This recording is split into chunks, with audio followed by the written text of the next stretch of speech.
Ja, velkommen til webinar Nye veje i landdistrikterne. Vi er rigtig glade for, at I har valgt at tilmelde jer vores webinar her i dag, hvor vi sætter fokus på den kollektive trafik og mobilitet generelt. Det håber jeg på vegne af Landdistrikternes Fællesråd, at vi får et rigtig godt og lærerigt webinar. Det er som sagt det andet af 3 webinarer, vi holder her i efteråret, som vi, Landdistrikternes Fællesråd, afholder sammen med regional udvikling i Region Midtjylland. Jeg skal gøre opmærksom på allerede her fra starten af, at webinaret det optages, så det kan findes og genfindes efterfølgende, både på platformene i Landdistrikternes Fællesråd, men også hos Region Midtjylland på deres platforme. Så derfor skal vi have den bedste oplevelse af webinaret, så er det vigtigt at huske at slukke for lyden, når man ikke har ordet, og samtidig også, at man på den måde giver den bedste oplevelse for alle. Fra Landdistrikternes Fællesråds side, der deltager jeg som formand, Steffen Damsgaard, og har rollen som moderator eller ordstyrer webinaret igennem. Og derudover så har jeg også Helle Christiansen og Julie Ronge Laursen med, som har stået for meget af det praktiske og sørget for, at vi har selve webinaret kørende her i dag. Fra regional udvikling i Region Midtjylland, der deltager teamleder Ulrik Nørgaard Rønsbo, og Ulrik vil få ordet her lige om lidt. Formålet med disse webinarer, det er at dele erfaringer og dele viden. Den viden, som videnspersoner sidder inde med, men også den viden, som der er fra cases, altså fra folk, der arbejder med det pågældende emne, i det her tilfælde mobilitet i hverdagen. Få den ud og virke og give inspiration til så mange som overhovedet muligt. Og det er jo også et af formålene at få talt sammen om de udfordringer og de barrierer, som man kan støde ind i undervejs. Og i dag så er det som sagt fremtidens mobilitetsformer, som vi har på dagsordenen. Den kollektive transport, den er under pres i landdistrikterne. Den er både under pres set i en kommunal perspektiv, for kommunerne oplever stramme budgetter, og dermed er ude og må lave nogle tilpasninger, og som oftest vil betyde, at man må lave en eller anden form for beskæring af den kollektive trafik. Det er lidt det samme, som regionerne også ser ind i. Der er en begrænset budget til den kollektive trafik i regionerne. Og vi kan jo se på, at vi har været igennem en tid, hvor vi har haft corona, hvor den kollektive trafik faktisk var lagt for en stund i hvert fald lagt død, hvor man ikke havde mulighed for at bruge den kollektive trafik, og også med store restriktioner, som gjorde, at da man endelig kom i gang igen, at så var det med færre passagerer og med nogle ekstra forholdsregler. Og det gjorde selvfølgelig også, at folk fik nogle andre transportvaner, og at det har været en udfordring med at få folk tilbage i den kollektive trafik.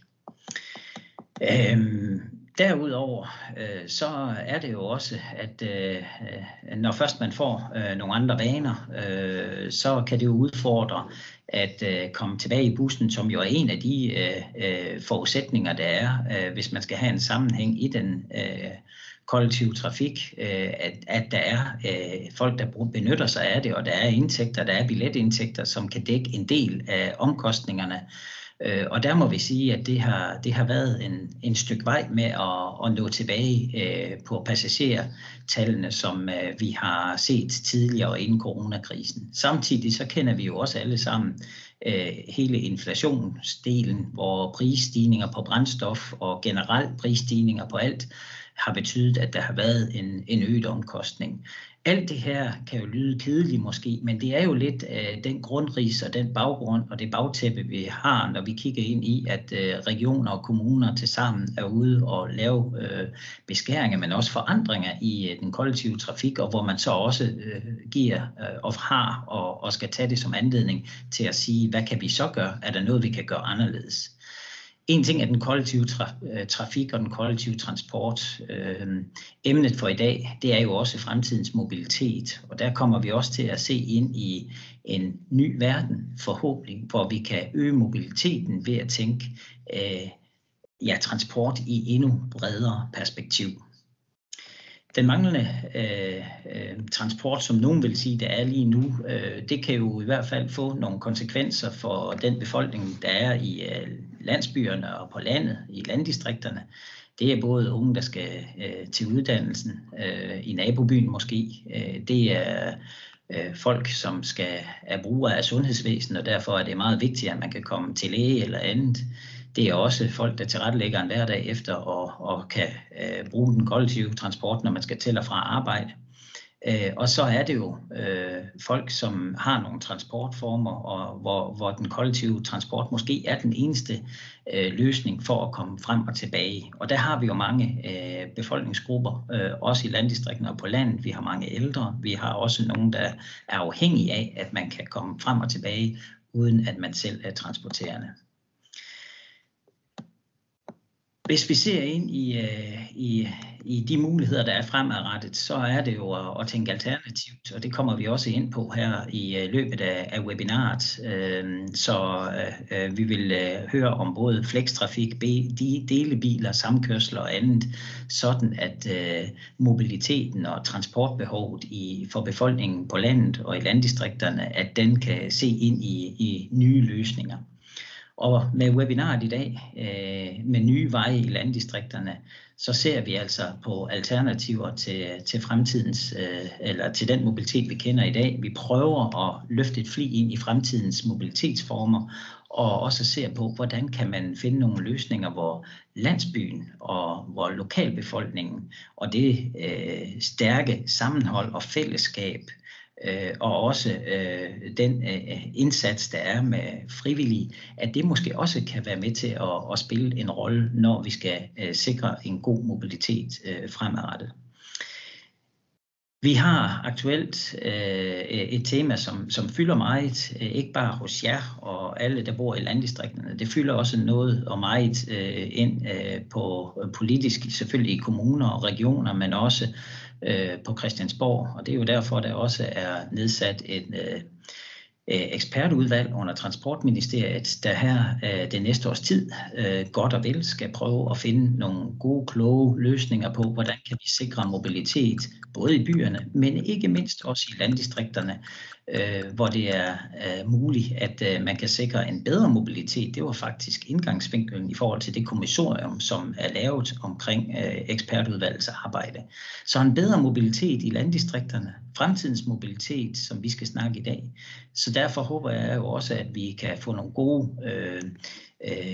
ting frem på vores webinar her i dag, nogle gode eksempler, nogle gode forslag, som kan tages med videre, og måske også kan være med til at inspirere ekspertudvalget i forhold til deres arbejde, og også at det kan inspirere os der, hvor vi kommer fra i vores hverdag, og der, hvor vi står lige nu. Til at gøre os klogere her i dag, så har vi blandt andet inviteret Ole Jeppesen fra Gammelry til at fortælle om initiativet Byens egen bil, om processen op til, at Gammelry har fået 2 delebiler. Og derudover så har vi også inviteret Per Elbæk fra Midttrafik, som jo er kommunernes og regionernes trafikselskab i Midtjylland, til at fortælle om flexharmonisering i Region Midtjylland, en ordning, hvor forskellige flexløsninger er tænkt sammen, og hvor alternativer til busser og tog også vises i rejseplanen. Og afslutningsvis så har vi inviteret Kasper Dam Mikkelsen, medstifter af NaboGo og ekspert i landdistriktsmobilitet og samkørsel, og Amanda Hansen fra Region Midtjyllands samfundsformer for at komme med nye inputs og spørgsmål til de 2 oplægsholdere. Målet med webinaret her, det er, at vi alle får indsigt i, hvordan vi kan øge kendskabet til alternative mobilitetsløsninger og være bevidste om fordelene og ulemperne ved de enkelte løsninger. Jeg vil nu give ord til Ulrik fra Region Midtjylland, som vil komme ind på baggrunden for, at Region Midtjylland er med i det her samarbejde, og både de 3 webinarer og særdeleshed også omkring mobilitet i landdistrikterne. Så værsgo Ulrik, ordet er dit. Tak for det. Og nu skiftede slidet, og det er jeg glad for, at det gjorde, fordi det giver mig en mulighed for at tage afsæt i det, som vi her i regionaludviklingen kalder vores diamant, nemlig en række faktorer, 8 faktorer, som vi ser som afgørende for det gode og attraktive liv i landdistrikterne.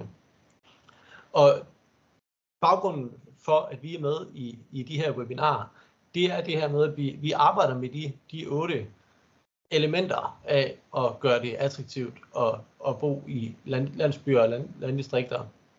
Og vi arbejder med dem på den måde, at vi fokuserer på dem og deler viden om dem, og vi så også gerne med de her webinarer vil give noget at arbejde videre med ude i landsbyer og landdistrikter til at benytte nogle af de her nye former for mobilitet, som Steffen var inde på. Der er et potentiale, som vi er nødt til at udnytte i fremtiden, som Steffen også har snakket eller fortalt fint om. Så vi er med, fordi vi arbejder med rammevilkårene for livet på landet, og så er vi med, fordi at vi gerne vil understøtte lokalsamfund i også selv at tage nogle initiativer for at sikre en god mobilitet i landdistrikterne fremover. Og der synes vi, at den her videndeling er rigtig vigtig som en katalysator for, at man kan tage initiativer ude i landsbyerne. Ja, det var egentlig, hvad jeg ville sige. Så tilbage til dig, Steffen. Tusind tak skal du have.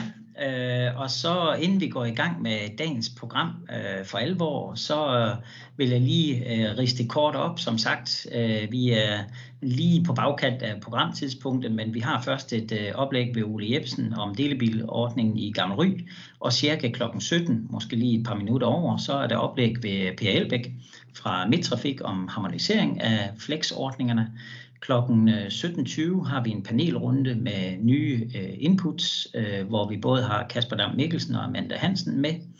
Og cirka 17.40 prøver vi at lave en kort opsamling, inden at vi så runder af klokken 17.45 og siger tak for i dag. Så det er som sagt programmet, og så vil jeg give ordet til Ole Jeppesen. Og værsgo, ordet er dit. Tak skal du have, Steffen, og tak fordi jeg måtte være med i dag. Og jeg kan se, at første slide er kommet op, og det viser de 2 delebiler i Gammel Ry, skødesløst parkeret foran byens Brugs. Og det er jo ikke helt tilfældigt, at de holder der. De holder der, fordi at vores delebilsordning er en del af Brugsforeningen i Gammel Ry. Det er så at sige en medlemsaktivitet med brugerbetaling, kan man sige. Det giver nogle fordele at have sådan et administrativt fikspunkt. Vi låner brugere, eller medlemsbase. Vi har en erhvervskonto, vi har et momsnummer, vi kan bruge løs af, vi har bogføring. Der er alle mulige administrative detaljer, som er dækket ind ved at have det her ståsted. Så derfor holder bilerne der. Vi har eksisteret 5 år nu. Jeg starter lige med sådan en status, og så skal jeg nok fortælle om, hvordan vi kom derhen. Vi har eksisteret i 5 år, og vi har lige pt. 13 brugere. Når vi har været færre, så har vi måske været nede på 10, og når vi har været flest, så har det været næsten 20. Men det løber faktisk rundt. Det løber knaldgodt rundt, vil jeg sige. Og det skal jeg nok komme tilbage til. Jeg vil gerne fortælle nu lidt om baggrunden for, at vi startede. Der skete det, at jeg boede i København indtil 2015. Så flyttede jeg til Gammel Ry og opdagede, at en bil ofte var i underkanten. Allerede i 2015 var den kollektive transport i Gammelry sjældent forekommende, eller hvad skal man sige, der var ikke mange afgange at gøre godt med. Det var svært at få til at harmonere med kalenderen og med mødetider og alt det der. Og derfor så stod jeg tit i indkørslen og tænkte, at jeg manglede transportmiddel, fordi det er heller ikke bare lige sådan at tage cyklen til Ry, fordi når man skal hjem igen, så skal man cykle halvvejs op ad Himmelbjerget. Det er ikke alle, der har stamina til det, og derfor så begyndte jeg at tænke, kunne vi finde på noget andet? Og i København havde jeg set delebilsordninger, det var ikke det eneste sted, jeg havde set det, men der havde jeg blandt andet set det. Og så tænkte jeg, kunne det måske også lade sig gøre i Gammelry? Og så var det, at jeg skelede til nabobyen Silkeborg, der havde de en delebilsordning, og jeg skyndte mig at ringe til dem, og for at høre, hvor mange mennesker skal der egentlig til for, at man kan komme i gang.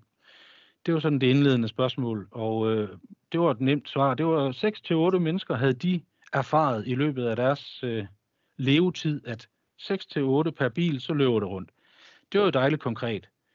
Så jeg er journalist, så jeg har masser af notesblokke liggende. Jeg tog en af disse notesblokke og gik ud i Gammelry. Og det var altså, hvor end jeg kom frem, altså FDF, fodbold, Brugsen, skolen, børnehaven. Så gik jeg og snakkede lidt. Er der andre end mig, der indimellem har en udfordring med transport? Og jeg ved ikke, Julie, vil du lige skifte slide? Tak. Så står vi nemlig med, der står Annette. Og Annette, hun var faktisk den første, der kom på min notesblok. Hun var den første, der var interesseret.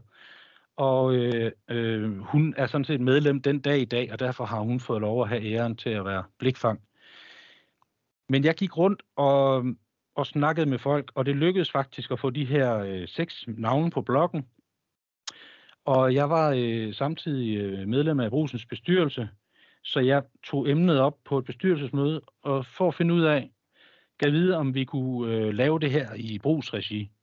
Fordi jeg havde brug for et bagland, som sagt, og jeg tænkte også, der er noget administration, jeg måske kan gøre brug af. Og så tænkte jeg faktisk også, at jeg følte mig ikke helt voksen nok til at stå alene med det, så jeg havde brug for nogen, der var lidt ældre end mig til at starte det op. Og heldigvis var der god stemning den dag ved bestyrelsesmødet, fordi der blev nikket, og folk synes, at det lød da meget spændende, og det synes de, jeg skulle arbejde videre med at prøve at finde ud af, hvad for nogle penge skulle der til, for at man kunne komme i gang. Og en af de andre i bestyrelsen hedder Martin, og han er sådan en IT-guru. Han er rigtig god til hjemmesider, apps og sådan noget. Så han viskede, at han kunne da også godt lige undersøge, hvad det ville koste at lave et helt simpelt bookingsystem, fordi så kunne man jo slippe for at investere i noget, som var mega dyrt, og som vi måske skulle abonnere på måned for måned. Her kunne vi lave vores eget, og så var det ligesom det. Så kunne vi gå og pynte lidt på det. Og han kom frem med en pris, som var meget venskabelig. Jeg fandt ud af, hvad koster en nøgleboks, forsikringsgodkendt nøgleboks med kode, fordi det skulle vi også have hængende på Brugsens væg. Og med de 2 beløb, så var jeg egentlig klar til at, så kunne jeg svare bestyrelsen.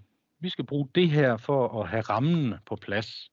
Og så var der en i bestyrelsen, der sagde, jamen så prøv da at spørge Coops medlemsinnovationspulje, hed det vist på det tidspunkt. Nu tror jeg, det hedder en aktivitetspulje. Og det gjorde jeg. Jeg sendte en ansøgning afsted, og nu lyder det som om, at de svarede dagen efter. Det gjorde de selvfølgelig ikke. Der gik sikkert måneder. Men jeg fik i hvert fald et opløftende svar. De ville godt støtte med 22.000. Og så det var faktisk nok til, at vi kunne lave et bookingsystem og købe en nøgleboks. Det vil sige, vi kunne faktisk gå videre med hele ideen og tænke i, hvad skal vi køre i, og hvordan skaffer vi det? Jeg tænkte, at det skulle være så nemt at administrere som muligt, fordi jeg vidste, at vi kom jo selv til at gøre det, der var ikke andre til det. Så leasing virkede som den rigtige løsning for at få så mange ting puttet ind i leasingydelsen som overhovedet muligt. Altså om muligt både service og juleskift og alle afgifter og alting. Og så tænkte jeg, ja, okay, jeg spørger ud i byen, selv inden jeg prøver alle mulige etablerede leasingfirmaer, som sikkert skal have kassen for det, så prøver jeg at spørge mekanikerne i byen, hvad kan I byde ind med? Og en sagde, jeg har ikke lyst til at være med i det, for jeg har selv noget udlejning kørende lige nu. Og det skulle han selvfølgelig have lov til at køre videre. Den anden mekaniker sagde så heldigvis ja. Det ville han godt komme med et tilbud på, og det viste sig at være et tilbud, vi egentlig ikke så som helt umuligt. Altså, jeg tror, det var i omegnen af 5.000 for sådan en benzinskoda, som han præsenterede. Vi tænkte, at det lyder spiseligt, fordi vi havde også kigget lidt igen til delebilen i Silkeborg. Hvad var deres takster? Så havde vi sådan skruet lidt ned for taksterne i forhold til deres, bare fordi vi ville kunne sige, at vi var billigere. Det synes vi var et vigtigt signal. Det var ikke voldsomt meget, vi skruede ned, men alligevel lidt. Og så lavede vi et budget, der viser de her 6 medbilister, delebilister, hvor meget skal de egentlig køre, for at det løber rundt.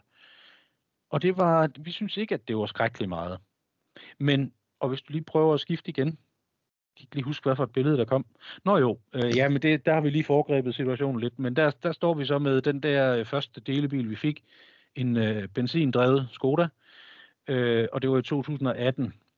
Ham ude på kølerhjelmen, det er Freddy, mekanikeren. Midten har vi brugsuddeleren, og så har vi en yngre udgave af mig om bagved.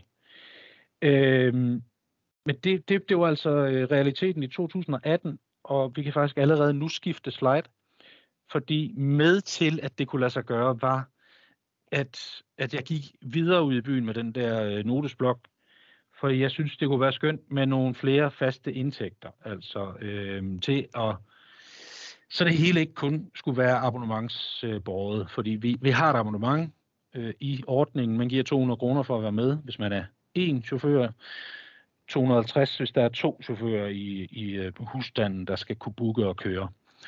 Så der er også nogle faste indtægter der. Men vi vil gerne have endnu flere faste indtægter, og derfor spurgte jeg alle mulige lokale erhvervsdrivende. Og som man ser her, så var der 4, der sagde ja, og det passede lige med, hvad vi synes, der var plads til på bagsmækken. Der er også plads på siden, så der spurgte jeg OK Benzin og Coop Bank, fordi det er jo ligesom i Coop-familien. Og vi er jo en del af, vi var jo allerede dengang en del af brugsbevægelsen, og så kunne vi lige så godt prøve at se, om vi kunne se, om der var lidt god vilje der i familien. Og de havde lyst til at få nogle lidt større logoer på og spytte lidt mere i kassen. Og det betyder så, at vi faktisk kunne få en tusse ind om måneden, sådan tror jeg det var, på reklameindtægter, foruden de her, det var nok 1.500 kroner i abonnement. Så det er 2.500, hvis jeg lige skal regne efter. Så vi er jo næsten halvt hjemme i forhold til leasingydelsen, bare på de der faste indtægter. Og det gjorde egentlig, at vi havde ro i maven, og det havde Brugsens bestyrelse også.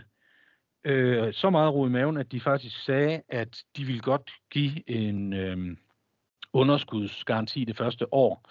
Og det gav jo virkelig en tryghed, samtidig med, at mekaniker Freddy, han sagde, vi laver en leasingordning, som gør, at I kan opsige den efter et år, og komme ud af det, hvis det viser sig, at det er helt hul i hovedet, og at der slet ikke er grundlag for det her. Men det viste sig heldigvis, at der var rigtig meget grundlag for det, heldigvis. Og vi kom ud og køre der i 2018 med den første bil, og mediebevågenhed var der, jeg tror vi var i TV-avisen, P4, TV2 Østjylland, det var helt vildt dejligt, så meget mediebevågenhed der kunne være, så langt ude på landet. Så vi fik noget omtale, og det gjorde faktisk også, at rigtig mange begyndte at skrive sig på venteliste til en fremtidig bil, eller til hvis nogen andre gik ud af den nuværende bil. Så vi begyndte faktisk tidligt at tænke i nye baner. Skulle vi have en ny bil? Ja, det skulle vi da. Og hvad skulle det så være? Det skulle selvfølgelig være en elbil, fordi vi havde lyst til at presse på den der grønne omstilling. Og jeg vil ikke bevæge mig ud i, hvor grøn er en elbil. Jeg ved godt, og jeg er fuldstændig bevidst om, at den måde, der bliver lavet batterier på, også kan svine og alt det der. Men i hvert fald lokalt er vi enige om, at udledningen af skadelige stoffer og CO2 og sådan er mindre ved elbiler. Det kan vi vel enes om. Men så derfor så kastede vi os ud i det her elbilscirkus. Og vi fandt ud af, at vi skulle prøve at se, så skal vi selvfølgelig også have ladeanlæg. Og på det billede der er kommet op, der ser man elbilen, som vi endte ud med, en Skoda Citigo. Det var igen Freddy Mekaniker her i beskidte bukser, som lavede et godt leasing tilbud til os. Han hentede faktisk selv en lettere brugt elbil hjem fra Tyskland, og så leaser han den ud til os. Han skruede lidt ned for prisen på benzinbilen, som i mellemtiden var blevet 2 år ældre, og så kostede den her vist omkring 5.000. Ladeanlægget fik vi etableret. Det kostede samlet set 180.000. Vi fik 60.000 fra Coop medlemspuljen der igen. Skanderborgs landdistriktspulje, tror jeg nok den hedder. Jeg kan ikke lige huske det præcist, men de ville i hvert fald godt være med til at støtte projektet med 95.000, og resten betalt brugsforeningen, fordi i mellemtiden var der blevet rigtig meget tro på, at det her det kører virkelig godt, og det skal nok løbe rundt. Og på den måde fik vi råd til 2 ladere. Først troede vi kun, vi skulle have en til delebilen. Der købte vi sådan en 11 kW lader. Men så tænkte vi skal da også have en til offentlig brug, som helst. Den skal være så hurtig som muligt. Til at begynde med var det en 24 kW lader, som vi købte igennem noget, der hed Sperto dengang. De er lige blevet opkøbt af Nordlys, og i den anledning fik vi så en 50 kW lader, kvitterfrit mod at Nordlys så måtte, de så ejer den der hurtiglader og driver den. Vi synes, Ole, er du begyndt at gøre klar til sådan at lave en sådan de sidste slides sådan for ellers? Nå ja, for power. Ja, jeg troede kun det var mig der var på. Nå, men ja, så hvis vi lige springer til næste slide, så kan vi se. Jeg skal nok gøre det kort. Vi har regnet lidt, hvad koster det så? Vores benzinbil koster 1,33 kilometer og kører rundt i 1,33 kroner per kilometer. Og det er inklusiv leasing og forbrug brændstof og så videre. Den elbil koster 0,88. Det er jo dejligt at se, at det rent faktisk er billigere. 51% billigere, siges det. Kan vi skifte igen? Og her har vi sådan et lille slide med den gennemsnitlige bruger i ordningen. Og her kan man se sammenlignet med, hvis man skulle have købt sin egen bil nummer 2. En benzinbil vil koste 3.000, elbil 2.600. Det er ifølge FN's beregner, og det er lignende biler, som vi har i ordningen.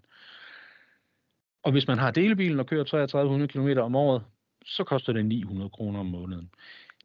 Det er jo også håndgribelige tal, som vi bruger rigtig tit, når vi skal prøve at lokke folk over i delebils førersædet. Jeg kan ikke huske, om der er flere slides. Jo, fremtiden. Vi har jo opsparet en lille fornuftigt overskud. Det har vi spist af. Det spiser vi af hver gang det er sommerferie, og bilerne ikke kører ret meget. Og vi spiste rigtig meget af det i coronatiden. Men siden da, så har det bygget sig større og større. Det er ikke voldstort. Vi snakker lidt om, skal vi sætte taksterne ned? Vi har ikke rørt dem siden 2018, og der er ikke nogen, der har klaget over dem. Så dem kører vi lidt videre med, og vi tænker egentlig, at vi vil prøve at se, om vi enten skal skifte benzinbilen ud med en elbil, med en lidt længere rækkevidde end den første elbil, eller om vi skal prøve at få en tredje bil i ordningen. Men det kommer lidt an på ventelistens udvikling. Ja, det er jo vist det store træk det. Altså, vi er ret glade for den. Kodeordene, nøgleordene i det her må være, at det, hvis det er ultralokalt, så er det ultra godt. Altså, det er det, der har løftet det for os og skaffet os nogle gode aftaler og noget medvind, at vi kunne hele vejen igennem vise en stor lokal opbakning, både med foreningsliv, erhvervsliv, sponsorer, hele vejen rundt. Og ja, det er vi glade ved. Tusind tak for et spændende og informativt oplæg, Ole. Det var rigtig spændende at høre om vejen til delebilen og delebilerne, og hvilke overvejelser jeg gjorde, og også at se den økonomi, der ligger bag. Så det var rigtig godt. Og jeg vil sige, hvis der er spørgsmål til Ole, så tager vi dem i forlængelse af vores næste oplæg fra Per Elbæk. Så noter de spørgsmål, der må være, skriv dem i chatten, eller ræk en hånd op undervejs. Så tager vi spørgsmålene efter, at vi har hørt næste oplæg. Og det er netop Per Elbæk, som er fra Midttrafik, hvor man i sommeren 23 har lavet en flex-harmonisering. Men alt det, og hvad der er sket, og hvordan, det vil jeg ikke gå nærmere ind i. Det synes jeg, at vi skal høre fra Per om hele den harmoniseringsøvelse, og hvordan det kan spille sammen flextrafikken med andre mobilitetsformer. Så jeg vil give ordet til Per Elbæk. Værsgo. Jo, tak skal du have. Slår du lyden fra? Tak. Og vi sidder i samme lokale. Egentlig først tak til Steffen, fordi jeg synes faktisk, det var en rigtig god introduktion, du lavede. Det er meget af det, vi går og arbejder med i Midttrafik, fordi vi driver jo de her busser, og vi kan jo se, at der bliver lidt længere mellem kunderne i de her busser, så vi er jo nødt til at finde på noget andet. Og Midttrafik er jo stor. Vi har jo voldsomt mange mennesker koncentreret i Aarhus, men vi har sandelig også rigtig mange områder, hvor det ikke er så koncentreret. Og tak fordi jeg lige måtte fortælle lidt om vores flex-harmonisering, som trådte i kraft her i sommer. Det er lidt siden jeg har lavet det her slide, så jeg prøver lige at køre igennem så godt jeg kan. Der kan se, der er en dagsorden, så lad os bare starte ud med det næste slide, som der var. Vi lavede for nogle år siden en kundeundersøgelse, både en kæmpestor undersøgelse, både blandt kunder og ikke-kunder og vognmænd og alt muligt. De synes, at flextrafikken i Midttrafik var meget vanskelig at finde ud af. Så hele formålet med den her harmonisering, det var at skulle gøre det enklere at bruge vores flextrafik. Og noget af det, som der er kommet ud af det, det er, at det er selvfølgelig lidt nørdet det her, men førhen der var det sådan, at der var flextrafikken, det var egentlig noget, der var kommunebestemt. Så hvis man skulle over en kommunegrænse, så var der nogle helt andre regler, der gældte. Og det synes vi faktisk var noget af det, vi kunne se, der gav nogle udfordringer. Så den ene ting, vi gjorde, det var, at vi fjernede kommunegrænserne, og så lavede vi det øvrigt alt ens over hele Midttrafik, som man ikke skulle forholde sig til, hvis man skulle køre med flextrafik i en anden kommune. En anden ting, som vi besluttede os for at det skulle være enkelt, det var, at vi kan se, at der er rigtig mange, der bruger rejseplanen. Så målet var, at når man søger en rejse på rejseplanen, jamen så får du også tilbudt de her flex-produkter. Der, hvor vi måske nok skal lære folk, det er, at man ikke skal på rejseplanen fremover ikke skal søge fra et stoppested til et stoppested, men søg det fra adresse til adresse, og så kommer de her flextrafik muligheder op. Der er mange, der har sagt, hvad så? Skal vi alle sammen over på rejseplanen? Nej, det skal man selvfølgelig ikke. Vi ved godt, at der er mange, der ikke er dus med rejseplanen og hellere vil snakke med en person, så derfor kan man stadigvæk ringe. Og vi har vores hjemmesider, og vi har en app, så det hele det foregår egentlig, som det plejer. Det er bare forhåbentlig blevet lidt nemmere. Ja, næste slide. Sådan lige en introduktion til, når jeg siger flextrafik, hvad er det så egentlig, vi taler om? Vi har 3 produkter, som vi taler om flextrafik. Og vi kalder det flextrafik, fordi det kører kun, når der bliver ringet efter det. En bus, den kører jo efter en køreplan, og den kommer uanset om der er nogen, der står og venter på den, eller ej. Og det kan jo godt virke som ressourcespild. Så derfor har vi så alternativt her, at vi kan tilbyde kørsel, når det er, at man ringer efter den. Vi har flextur. Det er simpelthen, at man kan ringe ind, eller på rejseplanen, så får man tilbudt en tur fra adresse til adresse. Og man kan jo sige, at det er ligesom at ringe efter en taxa. Her der skal man bare ringe mindst en time før. Man kan blive kørt sammen med andre, og man skal også acceptere, at hvis man kører sammen med andre, ja, så kan man også komme ud på en omvej. Der er jo selvfølgelig sat nogle regler op for, så man ikke kører flere 100 kilometer af omvejskørsel. Nej, 100% har vi sagt, man kan risikere at komme ud. Så hvis man er ude på en tur på 10 km, jamen så er omvejskørselen jo så højst 10 km. Vi har noget andet. Det er, at hvis man skal ud på en længere tur, så kan det godt blive dyrt at køre med fra adresse til adresse. Så vil man måske hellere blive kørt hen til et stoppested, og så kan man tage bussen videre derfra, eller toget videre derfra. Det er så den, der hedder plustur, helt ude til højre. Og det kan også være, hvis man er gangbesværet, eller du kan godt lige tilbage igen. Hvis man er gangbesværet eller noget, jamen så kan man jo også få en vogn hen til sin bus eller sit tog til en fordelagtig pris. Og det sidste flexprodukt, som vi har, det er faktisk, at vi i stedet for at køre i en køreplan med en almindelig bus, jamen så kommer der en flexbus. Den kører mellem 2 stoppesteder, ligesom bussen. Den kører på de samme tider som bussen. Du kan bruge de samme billetter, som du kan i bussen, osv. Du skal bare ringe efter den. Den kommer ikke bare fast. Den kommer kun, når der er nogen, der skal med. Så vi har 3 produkter, som kan bruges til forskellige behov. Vi synes faktisk, at ligegyldigt hvad behov du har, så har vi i hvert fald en mulighed for at løse det. Ja, tak. Næste, der. Jeg har lige lavet et kort her over det, vi kalder flexturs knudepunkter. Det er sådan, at taksterne selvfølgelig er forskellige. Normalt så siger vi, at hvis du skal med en flextur, så er det 7 kroner per kilometer. Det er fra adresse til adresse. Men der er jo nogen, der synes, at det kan godt være, at det kan blive lidt dyrt, hvis man for eksempel skal til læge. Så kunne det godt være lidt mange penge og skal betale 7 kroner per kilometer. Derfor har kommunerne fået mulighed for at lave nogle knudepunkter, hvor vi sætter taksten ned til 3 kroner per kilometer. Det vil sige, at hvis man skal til et af de her steder, jamen så er det til en billigere takst. Vi har også, lige til der står byzone her også, bare lige for at tage den med. Det er sådan, at vi jo har nogle byer, også ude i det tyndere område, hvor det er, der kører bybusser. Og for ikke at konkurrere med bybusserne, så har vi sat taksten ret højt, hvis man kører ind i en byzone, eller skal til eller fra en adresse i en byzone. Det er selvfølgelig for at opfordre folk til at bruge de transportmidler, som vi i forvejen tilbyder. Og på flextur, jamen man kan betale med betalingskort, man kan betale i bilen, og man kan få en faktura, hvis man bruger det ret meget.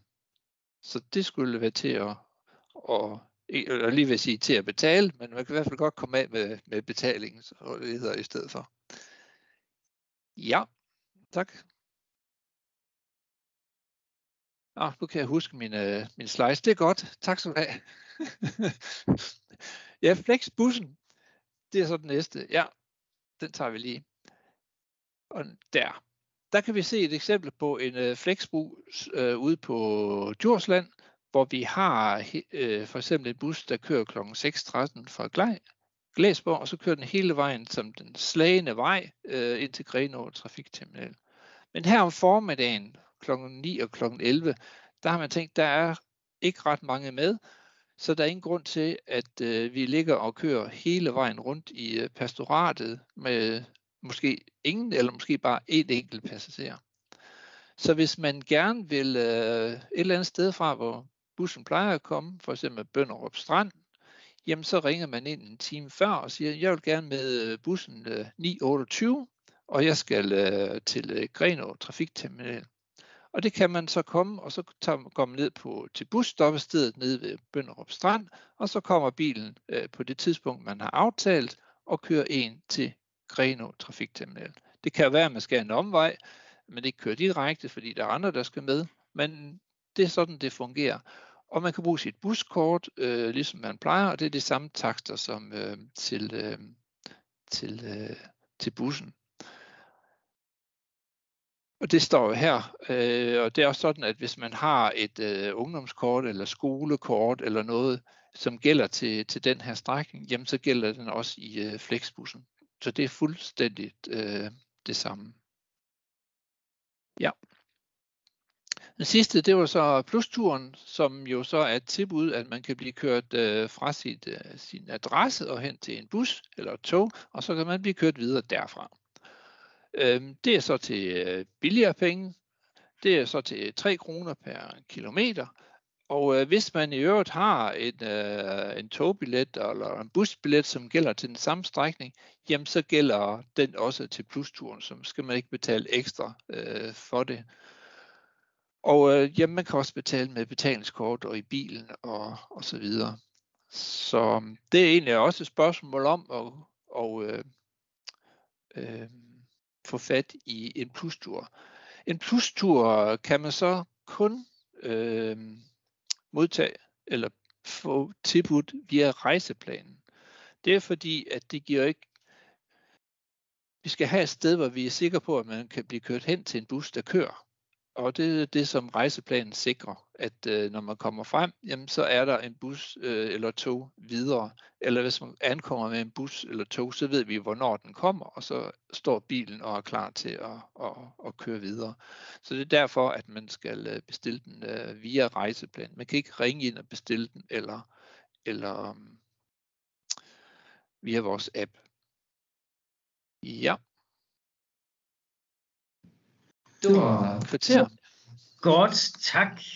Tusind tak. Det var ramt lige på minuttet, Per, og det var spændende at høre om det proces, der har været omkring harmoniseringen på tværs af kommunerne og de muligheder, der er i den fleksible transportform. Vi har lidt tid, inden vi har vores man kan kalde det paneldeltagere, som også har nogle budskaber på hjertet efterfølgende. Så vi har faktisk mulighed for enkelte spørgsmål til Ole og Per, og der er kommet 2 på chatten her til Ole i første omgang, som går på, hvordan lyder taksterne for ikke-abonnenter? Og så, hvilke argumenter var der fra dem, der sagde nej til at være med? Så hvis vi lige tager dem i første omgang, og så er der bagefter et spørgsmål til Per. Værsgo, Ole. Der er ikke nogen takster for ikke-abonnenter. Man skal være abonnent for at være med.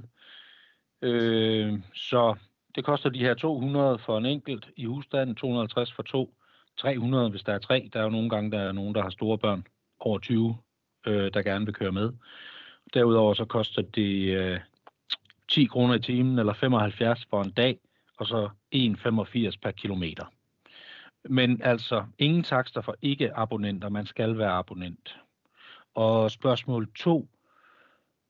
Dem, der ikke ville være med, det var fordi deres behov var for stort simpelthen, at de nok faktisk skulle køre i en bil 2 gange om ugen eller flere. Og der sagde vi jo, at hvis et medlem skal bruge bilen 2 dage i hverdagene, så bliver det meget småt med muligheden for de resterende 5 medlemmer. Så der sagde de nej, og vi sagde i grunden også nej. Det var egentlig det, der gjorde det. Tak skal du have. Det var svarene på de 2 første spørgsmål. Så er der et spørgsmål til Per. Hvem planlægger ruterne på flexture?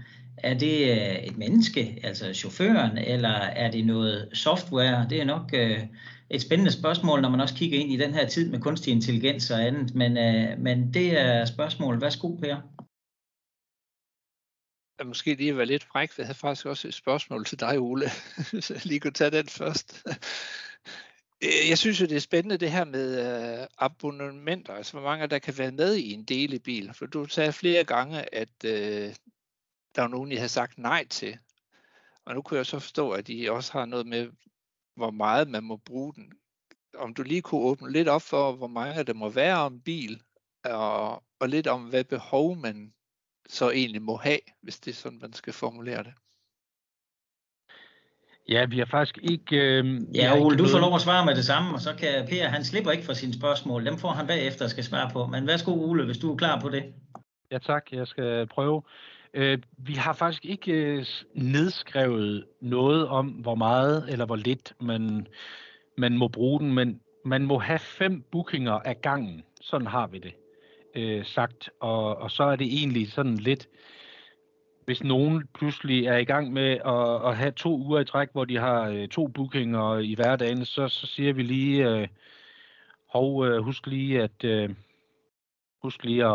at der er andre i ordningen, eller hvad skal man sige på den måde, men det er ikke noget, der har været et problem faktisk, fordi de folk, der er hoppet ind i ordningen, er ligesom os andre, nogen, der har brug for en bil nummer 1,5 på en eller anden måde, eller nogen, der har brug for bil nummer 1, fordi de ellers klarer sig med en elcykel.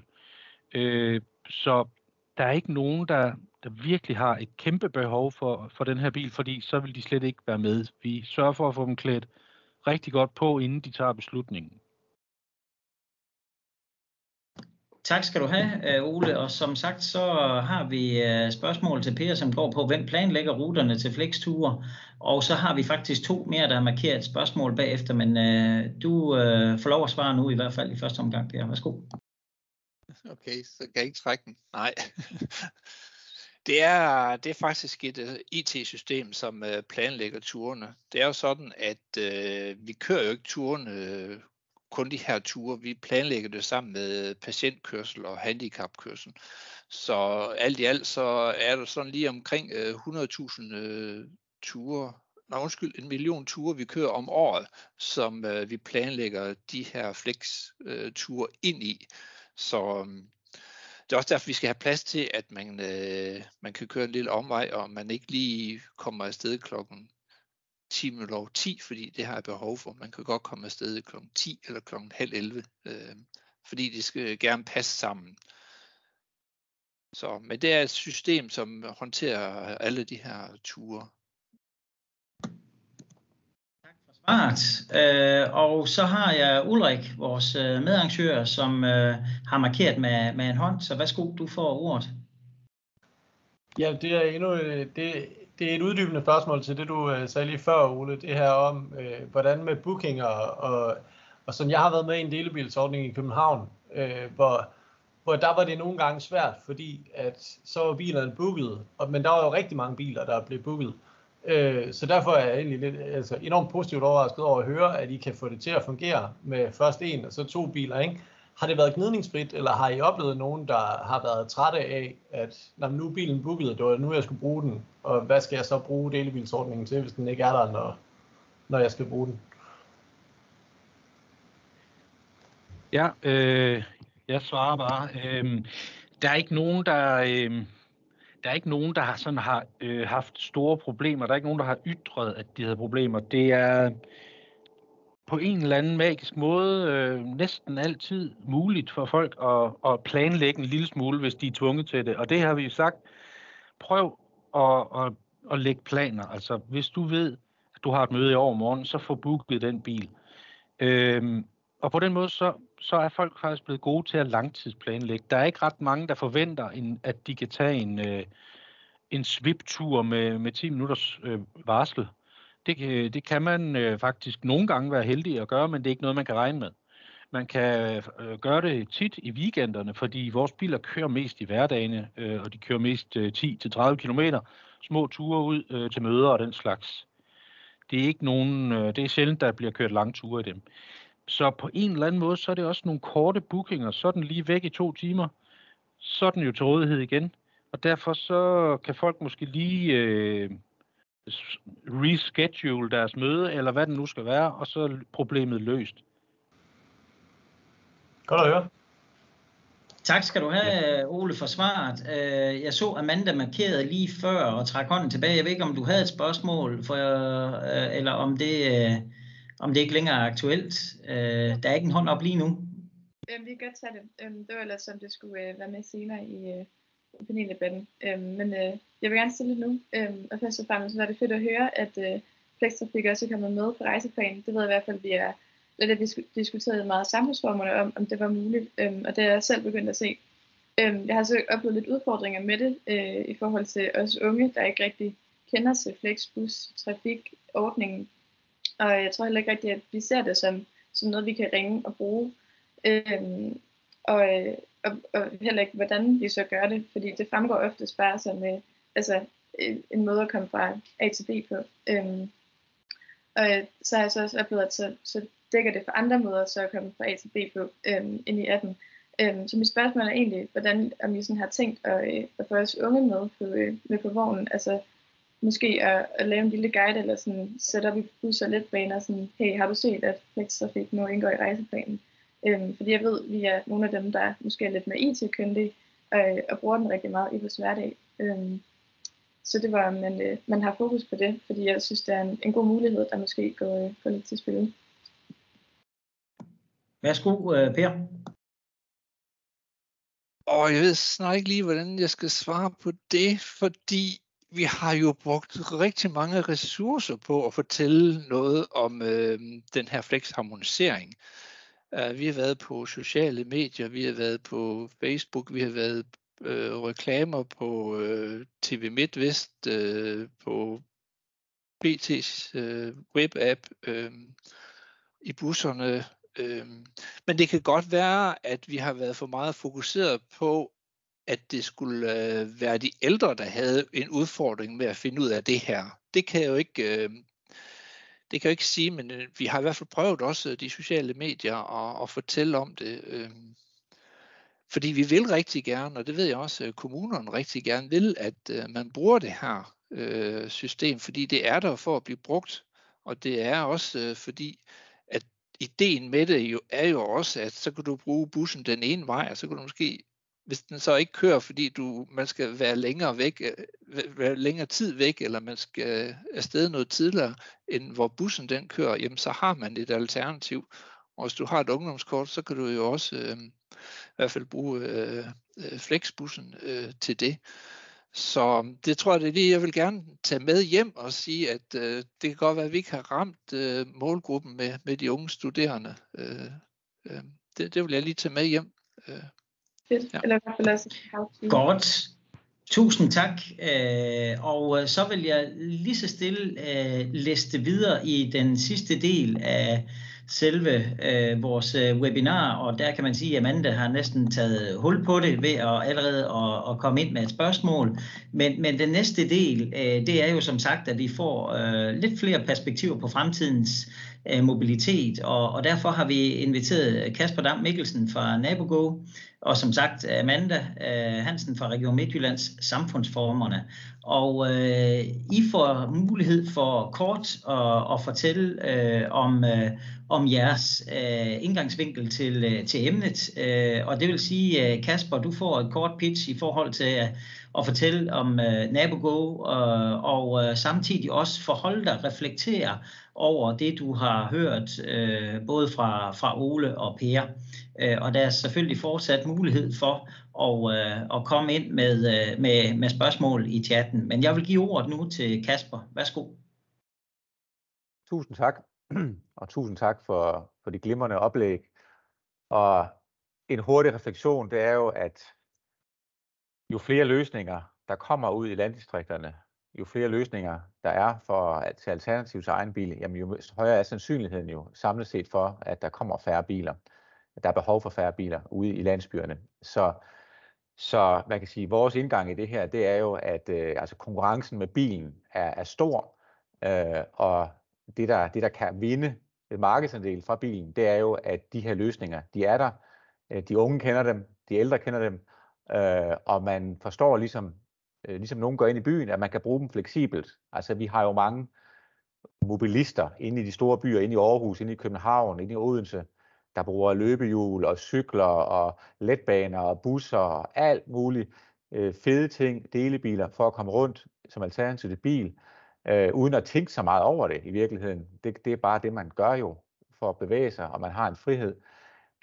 Ude på landet, så er det hele meget mere sådan komplekst. Der er ofte kun en bus, men der er jo nogle af de her nye løsninger, som selvfølgelig alle sammen kan bidrage. Og nu skal jeg jo sådan kort pitche NaboGo og fremtidens mobilitet. Altså, og et pitch her kunne jo så være, jamen vi synes i virkeligheden, fremtidens mobilitet er fortidens mobilitet. Fordi nu har jeg jo selv en skummel baggrund som ung og barn på Als, vokset op i en landsby, der hedder Hørup, nede på det smukke Sydals. Og man kan sige, dengang var det jo heller ikke, fordi bussen kørte særligt tit. Men vi løste det jo ligesom med én bil i husstanden. Altså der var jo simpelthen ikke kleiner i husstandene til at have mere end en. Så hvad var fortidens mobilitet i 80'erne og 90'erne? Jamen det var jo, at mine forældre var begge to på kørehold. Så min far han kørte om tirsdagen, og så sad der ellers 5 brede mænd i den der Fiat 127 op til fabrikken i Danfoss. Og så havde min mor bilen de andre dage, så ud til Tandslet, hvor hun var skolelærer, og havde jo øget adgang til en delebil hos en af de andre lærere 5 minutter væk. Så der var den der fleksibilitet, som Ove taler om. Så der var en delebil, der var samkørsel, der var også en bus, og så var der i øvrigt en cykelsti ind til Sønderborg, man også kunne bruge. Da vi skulle i gymnasiet, så var det enkleste jo faktisk at gå ned og plaffe nede ved Sønder Landevej, og så blev vi jo faktisk samlet op ret hurtigt efter 3 minutter. Så når jeg tænker tilbage på, hvordan det mobilitetssystem det fungerede, så var det ekstremt effektivt. Få biler i husstandene, vi kunne komme rundt, vi havde frihed, havde ikke brug for egen bil. Faktisk den storbymobilitet, som der jo egentlig er inde i byerne. Så hvis man skal sige en ting om NaboGo, så er det jo, at vi vil skabe storbymobilitet på landet. Og det er ved at introducere, kan man sige, struktureret samkørsel, som er integreret med kollektiv transport, men som jo også spiller tæt sammen med de andre mobilitetsformer, der er. Så vi tror rigtig meget på, at gode cykelstier med plads til og med nye elcykler, der kommer, adgang til delebiler, flexprodukter, som Midttrafik kommer ud i markedet med, alle de ting er en del af den palette, der skal til. Og vi har jo allerede nu stor glæde, kan jeg sige, af de knudepunkter, som er sat op i Midtjylland. Det er sådan, NaboGos forretningsmodel, det er jo, at vi indgår aftaler med kommuner eller regioner. I Midtjylland er det kommuner, der er det Odder, Horsens, Aarhus, Syddjurs og Norddjurs, vi har aftaler med. Og der er det jo rigtig meget de unge, der begynder at bruge NaboGo. Vi lancerer på ungdomsuddannelser, og du har ret, Amanda, altså der har vi jo en digital målgruppe, der lynhurtigt finder ud af at deles om de biler, der kører til og fra ungdomsuddannelserne. Men knudepunkterne bruger vi jo i vores app, for vi har digitale mødesteder, hvor man kan mødes, men hvor man også kan skifte til andre kollektivformer. Og for os som operatør af samkørsel, er det enormt vigtigt, at vores brugere forstår de andre produkter. Altså, hvis jeg ikke, så at sige, kan levere en NaboGo-bil, altså et andet privat, der kører hjem på rette tidspunkt, så er det enormt vigtigt, at de kender til flextrafik, eller flextrafik til knudepunkt, eller plustur. Altså, så det er jo summen af de produkter, og hvis der så også er en delebil i min landsby, jamen, det er jo summen af de services, der gør, at jeg som 18-årig ikke begynder at tænke i, at jeg skal selvfølgelig have min egen bil, begynder at køre som alle de andre. Så NaboGo er samkørsel fra landdistrikter til byer, men det er i høj grad også en løsning, som helhjertet prøver at tænke sig ind i det samlede mobilitetsbillede. Tusind tak skal du have for den korte pitch her, og også en refleksion over, hvordan gjorde man egentlig tidligere med udgangspunkt i egen familie. Det kan jo give lidt anledning til at tænke, om vi er kommet lidt for langt fra hinanden i forhold til at kan finde de løsninger, men det er jo så det, vi prøver at komme tilbage til de rødder måske, og tænke ind med delebiler, og hvordan kan vi med samkørsel, ligesom NaboGo og andet. Så god input, og vi skal alle sammen kende den fulde palette af løsninger. Amanda, du er en del af samfundsformerne, og I har jo arbejdet med man kan sige, fremtidens kollektiv transport, fremtidens mobilitet, og hvor I også har beskrevet en række initiativer, og I har sat det flot op, og det har I præsenteret for transportudvalget endda. Vil du give lidt mere af, hvad I har lavet der, og selvfølgelig er der også plads til yderligere refleksioner i forhold til de oplæg, der netop har været. Værsgo, Amanda. Tak, og tak for invitationen. Som sagt, så har vi arbejdet rigtig meget med mobilitet, og det er generelt også et emne, der ligger rigtig mange unge på sinde, om man er storbyung eller bor ude i de mindre byer. Og det tror jeg generelt måske er fordi, det er jo noget, der sørger for os, altså forbinder os med hinanden, både familie, men også vores venner og de aktiviteter, vi går og laver i vores hverdag. Og det kom vi frem til i vores idékatalog, Og der er sådan 10 idéer. Jeg kan måske dele det i chatten, hvis man har lyst til at læse på det bagefter. Og jeg har taget sådan 2-3 overskrifter med fra det til jer i dag. Og 2 sådan ord, der gik meget igen, da vi lavede det her, det var indflydelse og fleksibilitet. Og indflydelse, det er både på, hvordan den kollektive trafik bliver designet. Altså vi unge, vi oplever måske lidt, at det nogle gange går hen over hovedet på os, i forhold til, hvordan vi skal komme fra A til B. Det er måske meget nemt at komme fra nord til syd, men skal du fra nord til øst eller nord til vest, så kan du nogle gange komme til at skulle bruge dobbelt så lang tid på det. Og så er det altså lige lidt nemmere, når man har fået kørekort, at spørge mor og far, kan jeg låne bilen i dag? Og det sker for langt de fleste, lige så snart de er på bil. Og det er også uanset, om jeg kommer fra Aarhus, eller kommer fra de mindre byer. Derfor så for eksempel godt tænke os, at der var en mere åben dialog med midtrafik, eller at man fik det her flextrafik. Det har vi snakket rigtig meget om, at man fik det ud, så super fedt at høre, at det kommer op og køre. Vi vil bare gerne køre mere med, tror jeg, som unge. Og så fleksibilitet i forhold til at kunne komme bedre rundt, altså de der ruteplaner, der måske kunne køre fra A til B, og få det bredt ud og gentænkt, skal det kunne det. Generelt de initiativer, og det er også lidt en refleksion her fra i dag, det er jo, at det er super fedt at høre, der er så meget, man kan bruge. Og jeg tror bare, at vi unge måske nogle gange lidt går forbi det, eller ikke bliver tænkt som brugere af det. Men det er da langt hyggeligere at kunne køre med sine venner i flexbussen, end at skulle cykle hjem selv, eller som den eneste, fordi man ikke kunne få bilen. Så kom ud med det, kom frem med de her initiativer. Det tror jeg sådan lidt af den første refleksion, der vi har tænkt meget over i dag. Jeg vil snakke meget om, sådan, hvad er transportformer? Skal det være en klassisk bus, hvor der kun er sæder i, eller kunne man f.eks. dele en bus lidt op? Kunne der være nogle klap ned bruger, hvor man kunne tage computeren frem? Kunne man sidde og arbejde lidt imens, hvis man alligevel skal bruge en time? Det kunne være, at man lige kunne få noget lektierne til ungdomsuddannelsen, eller kunne man sidde og arbejde lidt på vej, i stedet for at skulle købe bil nummer 2 som familie. Så sådan lidt, vende lidt på hovedet. Det kunne også være, at man skulle bruge cyklen, men der er ikke plads, fordi der er kun plads til 3, eller man tager pladsen for de ældre i bussen.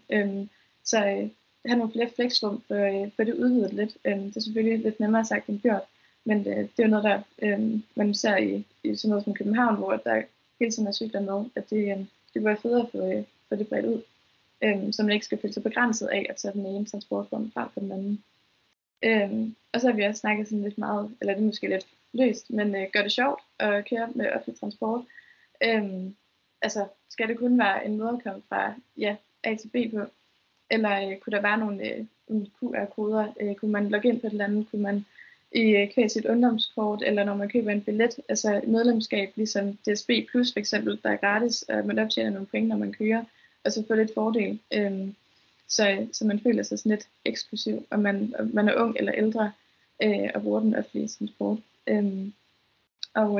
Fordi som ung, der bruger du lang tid på den, og særligt når du går på en ungdomsuddannelse. Og det skulle gerne være sådan, at vi ikke kun tænker, at vi skal være underlagt den, når vi går der, men også får lyst til at bruge den, hvad kan man sige, når vi fortsætter videre i vores liv som voksne, og ikke tænker, at 2 biler eller mere er en forudsætning. Og det tror jeg sådan lidt var de 3 ting, jeg havde med herfra. Tusind tak for rigtig gode refleksioner og også spørgsmål, og jeg kan se allerede nu, at Per han føler en vis adressering af spørgsmål i forhold til flex-trafikken, både med design af det og udbredelse. Så jeg vil først give ordet til Per, og bagefter så har Jan Bendix markeret med spørgsmål. Det tager vi bagefter, men Per, du får lov at svare først. Værsgo. Og jeg synes, det er dejligt, det du siger, Amanda, fordi det er faktisk, mange af de ting, du nævner, det er det, vi er så opmærksomme på, og som vi arbejder ret målrettet efter at få løst.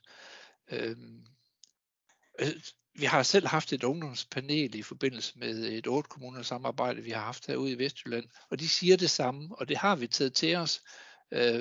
Problemet er bare, nej, det er en undskyldning, det ved jeg godt, men fremover, altså en bus, den skal holde 12 år, så det der med at få nye moderne busser og få det fedeste udstyr ind i dem, det tager lige lidt tid, og så er det måske næsten forældet, inden at det kommer. Men jeg er helt enig med de ting, du kommer med. Det skulle du bare vide. Vi har bare lige lidt tid, en tidshorisont, som vi lige skal leve med. Så kryds med den, og tak for inputtene. Og så var der lige en ting mere, som både Kasper og som Ole egentlig var inde på, som jeg sådan sad og funderede lidt over, at hvis man bor ude i yderområderne og har et behov for transport, så ligegyldigt næsten hvad vi finder på af mobilitetsløsninger, så skal man være fleksibel. Altså, det er ikke at bo inde i Aarhus, hvor der kommer en bus hver 6. minut, så går man bare ned, og så kommer den. Her, man skal nok også jo være klar til at indordne sig. Det vi kan, det er jo at tilbyde en palette af nogle transporter, som lige passer til det behov, man har. Og så inden for en forhåbentlig rimelig tidshorisont, at man så også kan få opfyldt sit behov. Og hvis vi lige er tilbage, tilbage til gamle dage, han har sagt, altså, men jeg skal heller ikke underkende, jeg har i den grad nyt at køre min søn 30 km til tog, så han kunne komme videre ud til sin uddannelse, når han har været studerende, han har været hjemme på weekend. Vi har nogle fantastiske timer sammen i bilen, hvor man bare er 2 mand, og så er der bare ikke andet end at få en god snak. Det skal vi jo heller ikke glemme. Det var bare lige. Ja. Godt. Jamen, tak for svarene, hvor jeg hører også, at der er helt klart et ønske om at imødekomme også unges behov, og hvordan kan man komme endnu tættere på og både at få udbredt kendskabet til flextrafik, og så er der lidt med økonomi og tidshorisont selvfølgelig. Jeg tror, der er 2 markeringer. Den første markering, det er fra Jan Bendix. Forudsætningen for brugen af kollektiv trafik af forbrugen af kollektiv transport er, at fastlagte serviceniveauer overholdes. Det vil jeg i hvert fald gerne se flueben ved at sige tjek. Det tror jeg, der er en grundlæggende fundament, at det skal være. Så det er lige før jeg ikke ved, om det kræver nogle svar. Jeg tror, det er noget, som alle vil kunne se ind i.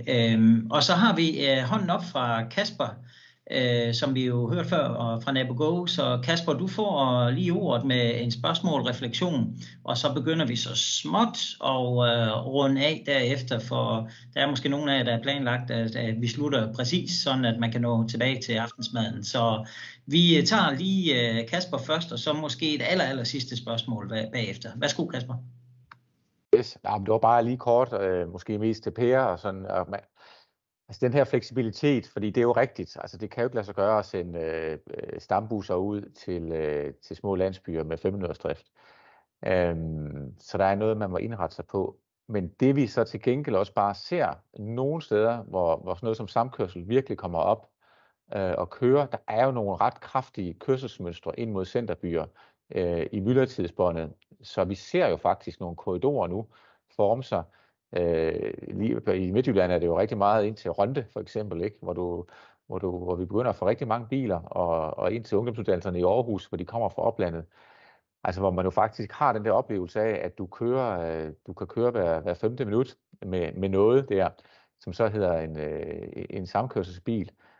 Og vi har lige lanceret sådan en check-in, du nævnte en QR-kode, Amanda. Altså vi har faktisk gjort sådan, at man har en kør nu-funktion i appen, så man kan samle nogen op fleksibelt, eller man finder nogen, så at sige, i netværket, der lige kører med, og man bare lige tjekker ind. Og jeg tror virkelig oprigtigt på, at det her det er en styrkelse også af den kollektive transport, at der kommer noget fleksibilitet ind for brugerne. Vi ser faktisk, at nogle af de her brugere, der også kører sammen, jamen, de bruger også bus mere, når det så passer. Fordi det er et godt tilbud, der er. Det passer bare ikke til alle retninger, som man vandrer ind på. Så det var måske bare lige en kommentar til den her fleksibilitet, er jo ekstremt vigtig jo. Den er ekstremt vigtig. Vi har en gæst, som ikke er navngivet, som refererer til din beskrivelse, Kasper, og gå ned og på Søndergade og Blaffe, hvor der her i spørgsmålet står i chatten: vi har i lokalrådet snakket om en pick-up and go-plads nogle gode råd til oprettelse, forudsætninger og sikkerhed. Jeg ved jo også, nogle steder arbejdes der med blafferpunkter, blafferpladser. Jeg ved ikke, Kasper, om du decideret har en refleksion på det, men ellers så er det jo noget, man tager. Så Kasper, du får lige ordet, og så tror jeg så småt, jeg vil til at runde af derefter. Værsgo.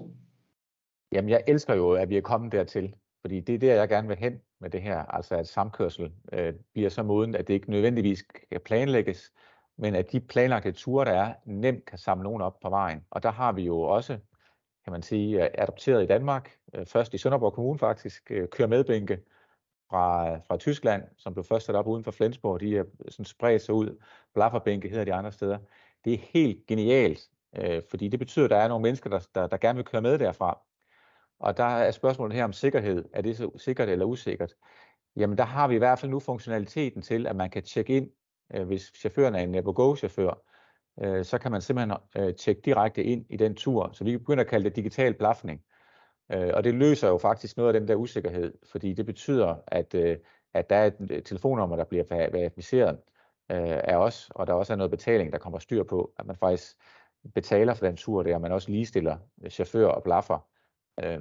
Så det vil vi rigtig gerne spille med på, hvis der kommer sådan nogle pick up and go eller kør med bænke op rundt omkring.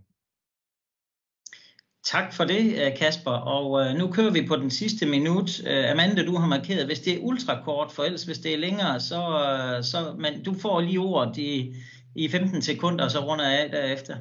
Tak. Jeg lover at gøre det kort. Jeg vil bare sige, at det har været virkelig fedt at høre om alle de her fantastiske initiativer, og meget sjovt at have siddet sammen med en masse andre unge og fundet på det her i vores fantasi, og så høre nogle af sig folk, der har gjort det til virkelighed.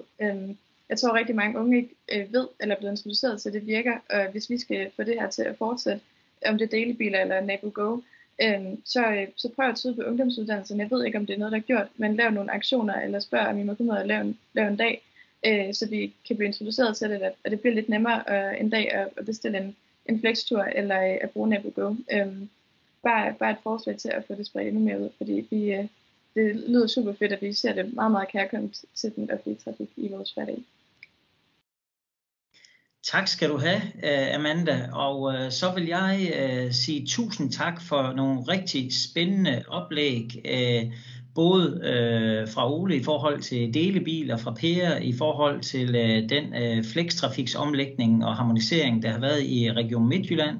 Også spændende pitch fra Kasper med NaboGo, og endelig Amanda fra Samfundsformerne, som kom her til sidst også med en rigtig relevant input i forhold til at huske nu at tænke alle parter med, og også få skabt en viden, en information om det. Hvad kan man konkludere af sådan en dag som i dag? Jeg tror, det er vigtigt budskab, det er, at vi skal tænke de her forskellige mobilitetsformer sammen.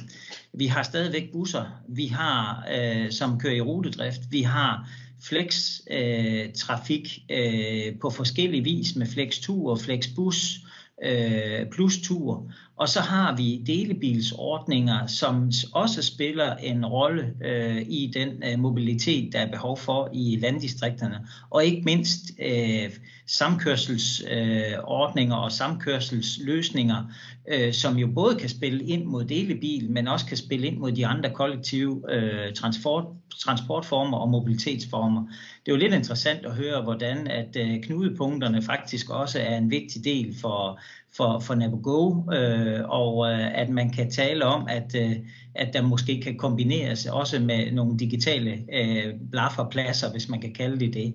Så det viser jo nok om, at vi er i en situation, hvor der er behov for, at vi skal snakke endnu mere sammen, og være i udviklingslaboratoriet sammen i forhold til, hvordan kan vi få de her løsninger til at spille sammen. Men jeg synes, vi kunne se konturerne af det i dag i hvert fald, og det har været rigtig glædeligt.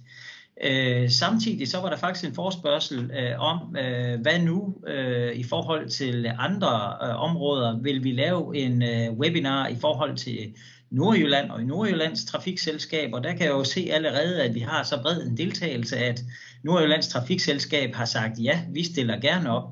Så det giver jo også en ny refleksion eller tanke om, skal vi lave noget, som taler mere ind i nogle regionale løsninger, hvor nogle af de her mobilitetsformer og noget af det, vi har hørt i dag, faktisk godt kunne komme til gavn hele vejen rundt. Og der er også repræsentanter fra forskellige steder rundt i landet med de cirka 30 deltagere, der har været. Men det kan godt være, at hvis vi målretter det endnu mere, at det vil give en større regional, lokal deltagelse fra andre steder. Så det tager jeg med, at vi skal have overvejet, hvad vi gør ellers fremadrettet. Men jeg vil i hvert fald sige tusind tak for alle jeres deltagelser. Jeg vil sige tusind tak til Region Midtjylland og til Regional Udvikling for samarbejdet i den her, man kan sige, tredeling af webinarer, hvor vi nu har talt i dag omkring den kollektive transport, omkring mobilitet, og hvor vi den 21. november har om alternative boformer igen med Region Midtjylland. Vi går i tænkeboks, om vi skal lave yderligere på mobilitet sammen med andre regioner, og så vil jeg gerne sige tusind tak for jeres deltagelse. Håber at møde jer i andre sammenhænge, og så må I have en fortsat god dag, og husk at bringe nogle af de her input videre, der hvor I snakker mobilitet fremadrettet. Tusind tak for i dag.